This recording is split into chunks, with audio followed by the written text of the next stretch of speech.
These are the things you need to start to think about. I know you guys have listened this morning to things like how to build great teams, what to do in toxic situations.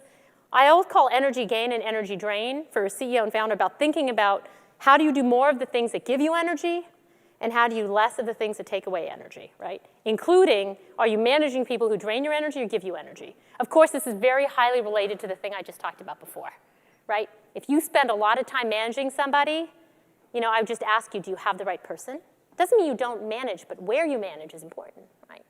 I find that all my energy drains when I'm managing at the micro level. That doesn't mean, by the way, as a founder, I don't have to dig in at 10 feet or at 5 feet or at 1 foot if that's what it takes.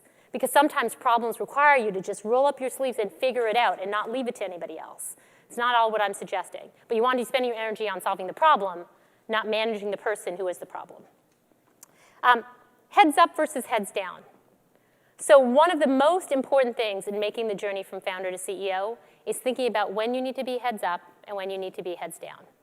Any ideas what I mean by this? How many of you think it's enough to build a great company if you just put your head down and do your work? As a CEO, you are expected to know when to lift your head up and look out and let go of what's going on inside the office. Because if you don't go out and figure out the macro conditions, whether that's fundraising, whether that's talent recruitment, if you don't pause on all this stuff, you're not even going to be in a position to deliver a company. Because you have to make sure your company survives to thrive, right? So one of the most important principles, I think, is heads up and heads down. So heads down to me is, look, what is the mode at which you need to be looking at the product you need to deliver next week? Heads up is when you say to your team, you guys deliver the product for next week. Right now, I need to go out and find us some investors.